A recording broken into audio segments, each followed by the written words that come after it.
as airmen, fire officers, prison officers, and others, and see some of the professions that you can look forward to in time to come.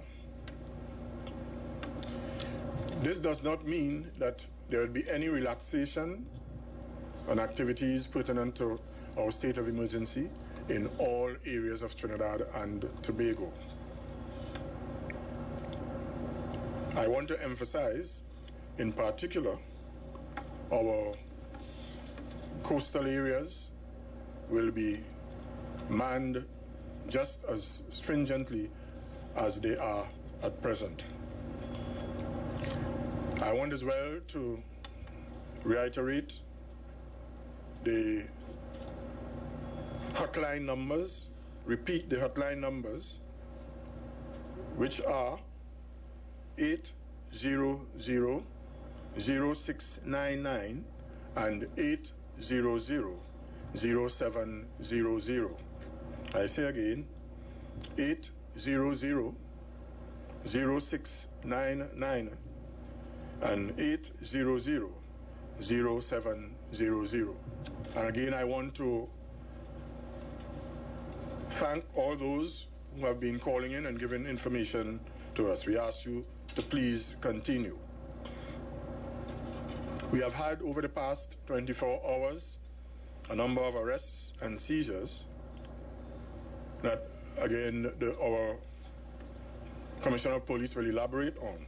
However, I wish to state one more time that our seizures and arrests will by no way determine the success or failure of our state of emergency. I have indicated on a number of occasions that based on the information and intelligence at our disposal, I, as Minister of National Security, went to the Honorable Prime Minister and recommended that we, at least, consider the implementation of a state of emergency. And this was discussed, as I said, at National Security Council level and also at the level of the cabinet. If we were to make 2 arrests and acquire 1 firearm, the success of this initiative, it has nothing to do with that, but to the fact that the decision that we took has averted a major crisis in Trinidad and Tobago. And I maintain that had we not gone this route, and what we saw was about to happen, had that happened, then every Trinidadian and Tobagonian would have said that we were an irresponsible government. And I want to make that point again.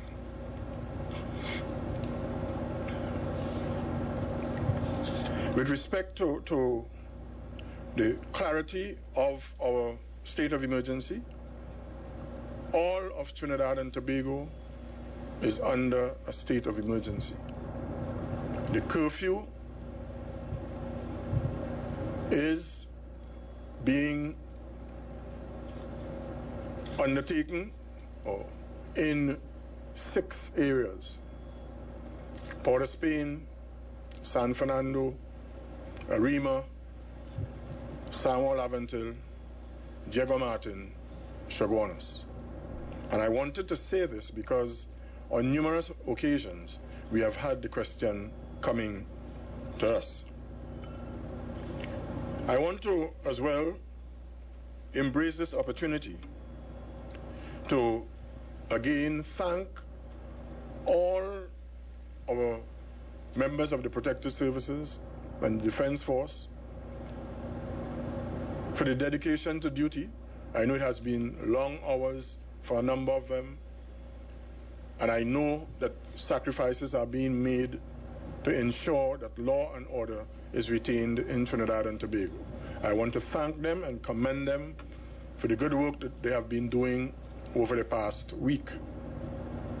And I know that they will continue in this vein as we go along. Additionally, I want to express sincerest thanks as well to our citizens who have been cooperating with us in the main. And I know there have been inconveniences and there will continue to be inconveniences. And we want to thank you sincerely for understanding that the effort being made by your government is to ensure that Trinidad and Tobago becomes the peaceful and secure nation we know it used to be. I am saying as well, even some of those persons involved in criminal activity, we are as well, even some of those youngsters, our sons involved in gangs, we are trying to save you as well. To those mothers who have been complaining, we want you to have your son around to take care of you in your evening ages. So it's an attempt here not only to assist law-abiding citizens of Trinidad and Tobago, but those who are intent on criminal activity, we are attempting to save you as well. Because in the final analysis, we are all sons and daughters of Trinidad and Tobago. So I urge you mothers, you fathers, to impress upon your sons in particular that we need them. We need them to be citizens, proper citizens of Trinidad and Tobago, to contribute to our beloved country. So we are asking that you take control of your respective charges so that at the end of it, we'll be all proud of the place we love so much that we call Trinidad and Tobago. I thank you.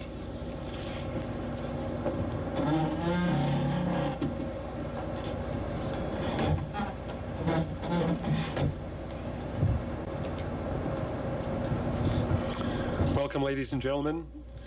I'll be very succinct and brief this morning as we continue on in our policing efforts, along with our partners, the Defence Force and other protective services, to look at creating that safe, secure, healthy environments for all of our citizens in Trinidad and Tobago. When I say succinct and brief, I, as in past days, will provide you just the numbers of people arrested through the operations that have taken place over the last few days, and in particular over the last 24 hours. During the past 24 hours, we have arrested 31 more individuals, 5 that are related to gang activities, 6 that were arrested for drug-related activities. We had 1 breach of curfew. We had 16 serious offenses that we arrested individuals. And we arrested 2 people on outstanding warrants. That brings our total number of arrested persons, individuals, up to 820.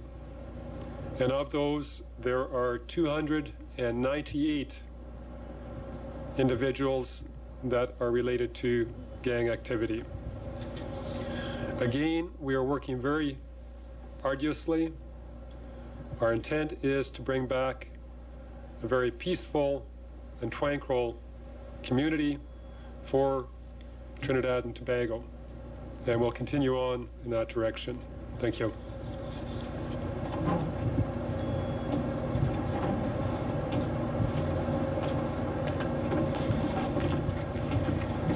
Good afternoon, ladies and gentlemen. Over the past 24 hours, the Trinidad and Tobago Defence Force continued to support the law enforcement efforts in general operations. The units of the Army conducted patrols in several areas of operations in Trinidad, as well as the Bucco village area in Tobago. Roadblocks were conducted in Glencoe and Point Fortin, and a total of 36 vehicles were searched, and we had seizures of 4 cutlasses and batons in those roadblocks. The Defense Force was also involved in coordinated search operations in the Maracas St. Joseph area, where a quantity of marijuana seedlings were seized and 9 persons arrested. In the Toco Sangre Grande area, searches resulted in the arrest of 3 persons for possession of marijuana. And finally, as the Honorable Minister of National Security indicated, both the Coast Guard and Air Guard have intensified their patrols, especially around the border areas during this period, and leading up to and, of course, after independence 2011. Thank you very much.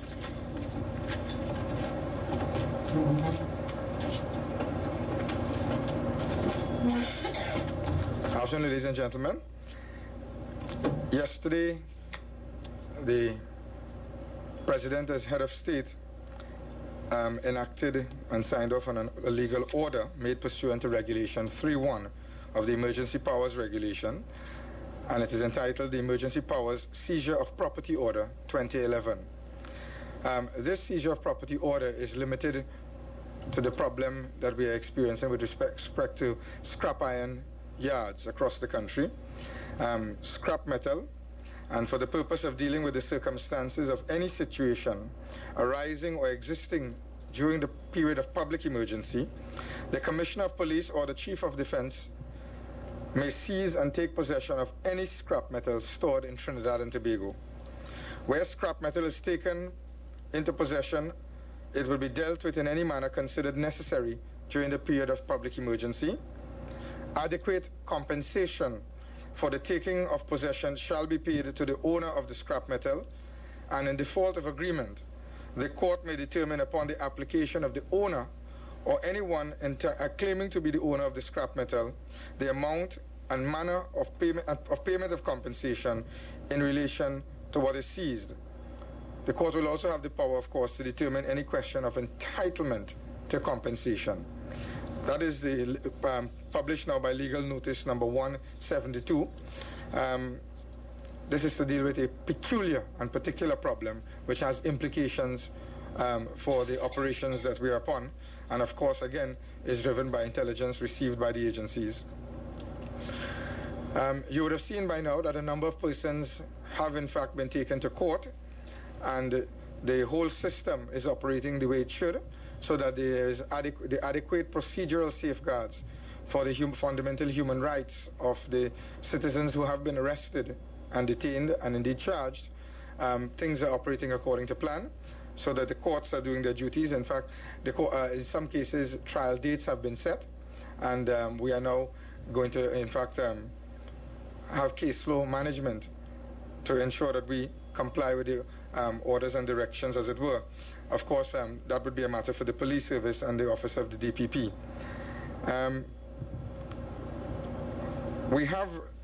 I asked the police service to indicate the total number of guns and ammunition seized, not just during the period of emergency, because we had, you may recall, the Prime Minister, myself, and the Honorable Minister of National Security had met with the executive of the police service and the head of the police service some time ago at the police administration headquarters in response to an upsurge in violent crime. And even back then, we had in fact implemented strategies to deal with the question of gun-related and violent crime. So the intensification of those exercises has been taking place over the period. So I asked to see, just out of curiosity, what the figures were. For the year prior to the state of emergency, 231 firearms were seized, but 4,356 rounds of ammunition were seized. Add that to the 15 seized during the state of emergency and the 1,000 ammunition that has been seized, and you can see that we have made a significant dent for this year in the gun trade, and we have taken a lot of guns off the streets. It is not just a question of the number of guns, however, but it is also a question of the rounds of ammunition. Because what we have discovered is that sometimes one gun is rotated on a scheduled basis, is rostered, and it is circulated. It is in circulation among the gang members, so that the rounds of ammunition is perhaps as significant, if not more significant, than the number of guns seized. That brings us back to the point about, the people that we have held and the breakthroughs that we have had. There have been some major breakthroughs, and the operation thus far has been an unqualified success. Of course, there's always room for improvement, and we are never going to be satisfied until and unless violent crime is eradicated from our society and all the guns and all the criminals are off the streets and behind bars. But just by way of example, you may recall in Jamaica, the Dudus Cook incident. We are advised that since the extradition of Mr. Cook, violent crime and in particular murders in Jamaica have fallen by almost 40%. That is the information that has been provided. But it just goes to show how one gang leader could significantly impact and contribute to the overall crime and murder statistic in an entire country. And that is what we have been saying in terms of the breakthroughs that we have been having. Yesterday, I also dealt with the question of illegal substances and illegal weapons found on premises. Only this morning, I received a call from a distressed grandmother who was saying that, they have taken down her 2 daughters and the son, and she claimed ignorance about the fact that, what she thought she was watering in the backyard was herbs. It, of course, turned out to be marijuana plants. I repeat the call to those citizens who may feel that they have reason to suspect a member of their family that may be involved in criminal activity. Now is the time for you to seek to preserve and protect the rest of your family who you know may be innocent and not involved. Because if you do not, in fact, report suspicious activity, even in your own home, if you are turning a blind eye to what is taking place, then you may very well be jeopardizing the rest of your family. So don't allow your grandson and granddaughter, your niece and nephew, to grow up without a father or mother, and they are innocent. Now is the time to give your children a fair chance, to give them a better future. Don't let them suffer and the country suffer because of your silence. Allow your children to have a shot at a fair future and a better life. Give them a chance to live longer. Let them live so that they could bury you instead of you burying them, and creating a generation of fatherless and motherless children in our society. Thank you very much.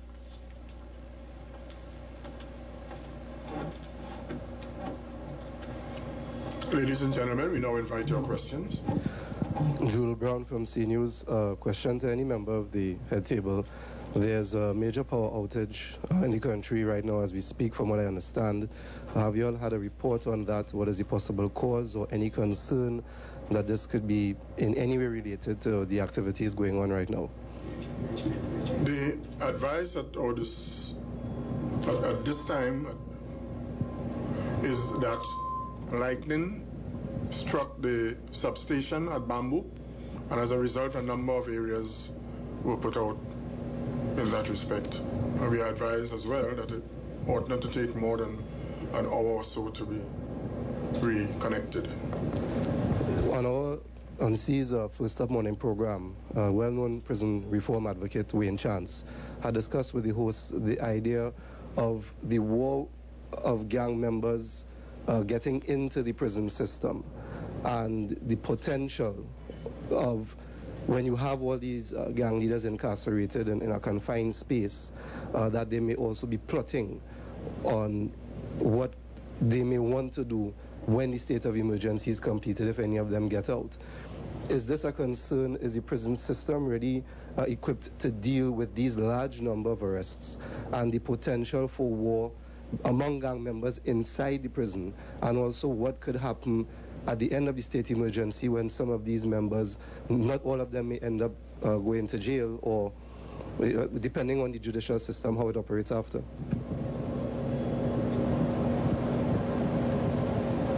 It is a concern. It is being addressed. Only this morning, it was discussed with the Commissioner of Prisons, and every effort is being taken to ensure that proper prison administration is entertain with respect to that aspect of it. Samson Antonov, CNC3.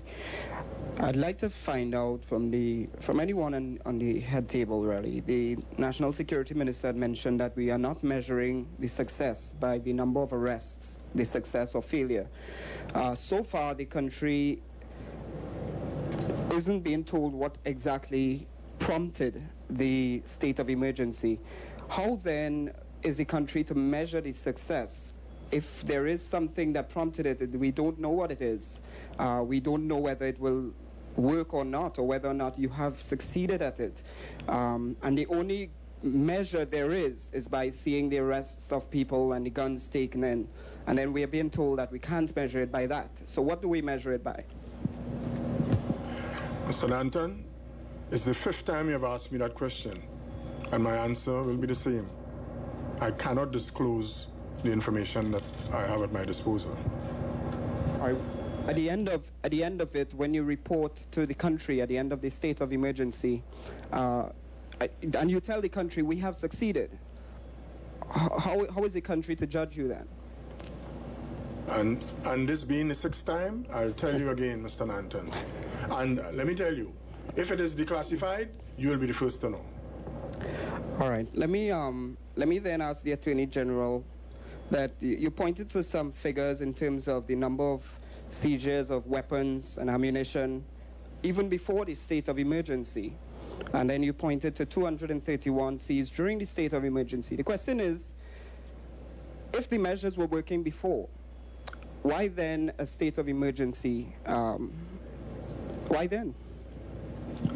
I believe the Honorable Minister of National Security, who advised that we consider this as an option in response to what was then an imminent and clear and present threat and danger to our society, would be the one to answer that, but within the understood and internationally accepted boundaries that you cannot disclose sensitive matters of national security. If prior to the July 1990 insurrection, preemptive action had been taken on the information that did reach the security services, it may have been averted, but you would appreciate that they would not have been able to share that with the media. What we can say is that the preemptive action taken has prevented a crisis in our society, but it would be very improper and indeed a breach of internationally accepted and recognized protocol in security affairs for us to disclose that. Because we will be faced with the criticism after the fact that we ought not to have disclosed it because it is classified, as Minister of National Security said.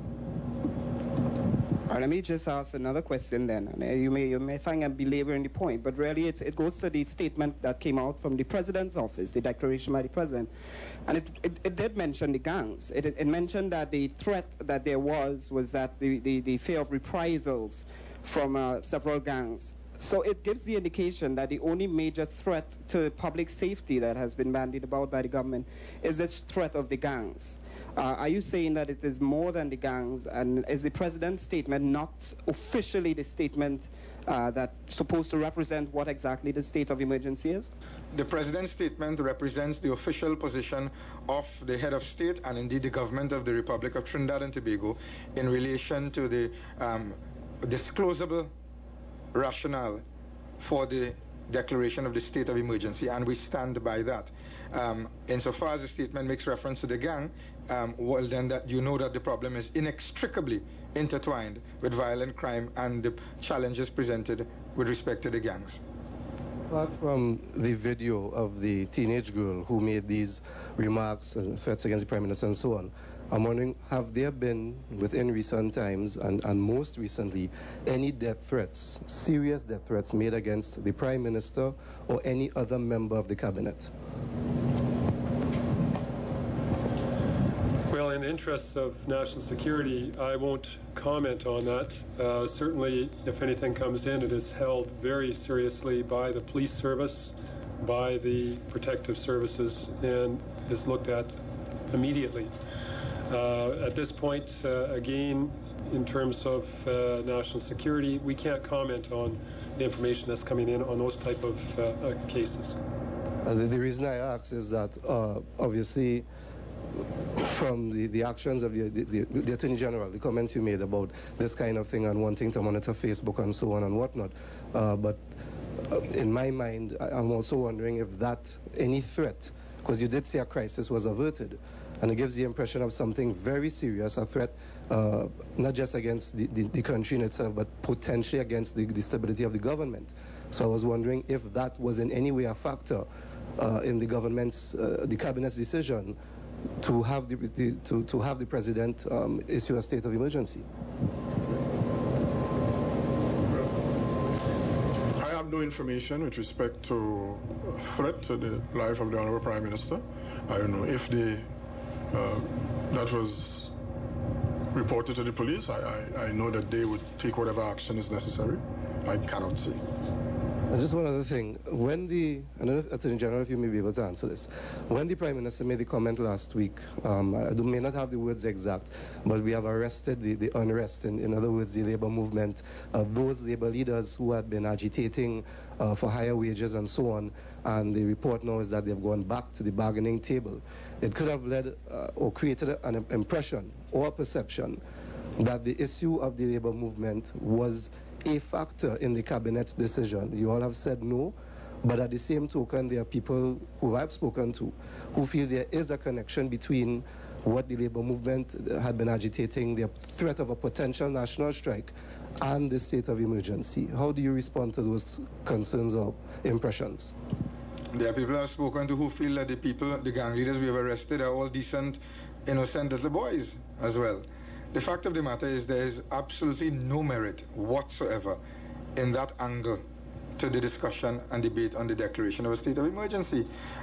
Why would one do that on the heels of a well-advertised and publicized sick-out action and shutdown of the country by the police service, which didn't succeed? So that really doesn't factor and arise for discussion at all. It simply wasn't on the radar at all.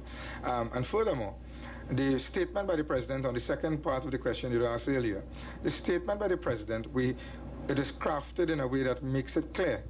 It is not that there was a threat to the stability of the government. The statement does not make any such reference. It makes reference to a clear and present danger to public safety, which is a quite separate and different matter. So the government's stability was never challenged, was never in question. That is not the issue. The issue was whether the government should take action in the public interest to protect and defend the citizenry, given the information that came to the National Security Council. Kino Swamba. Hello? Yeah. Kino Swamba, Express newspaper. In today's newspaper, Father Clyde Harvey he issued a call for the names of all detainees under the state of emergency to be published and the reasons for their detention. Is this a consideration at all? He says that a number of families are reporting they don't know the whereabouts of certain family members. That would not be the correct procedure to follow, because what you will have is an onslaught of litigation for defamation. We are not entitled to publish the facts until the persons are arrested and charged. None of the persons are, in fact, detained pursuant to the emergency powers regulations and subject to a detention order that is issued. These are persons who have been picked up in the course of police investigations, and they're being processed, they're being charged, and in accordance with their constitutional rights, they're being brought before an appropriate judicial authority promptly, and that is, say, a magistrate's court. Once that happens, of course, the matter can be made public. But I did raise this question, and the feedback I've received is that a number of persons arrested did not want their families to know that they were involved in gangs. A number of persons who have been arrested did not want their families to know where they were getting the money to buy the gold, sneakers, jeans, fancy cars, and what have you. So that if we now go and disclose their names, they themselves are not going to be mildly disappointed. They will riot. So the reality is you face several defamation lawsuits against the state. You face the possibility of angry reprisal by those who feel that you should not disclose this. And there's an established practice and procedure whereby once they are charged and brought before the courts, then it's a matter that is in the public domain. I intend to stick to that procedure because I think that the families of these persons will in due course know why they were detained and what they're being held in connection with and what they're charged for. Also, I think over the weekend or even today, former Minister in the Ministry of National Security, Subhas Pandey, he is calling for review of the anti-gang legislation. He has described it as too draconian, and he's saying that several loopholes exist whereby people could be abused by the national security forces. I believe perhaps you should read Minister Pandey's contribution in the Senate, which is part of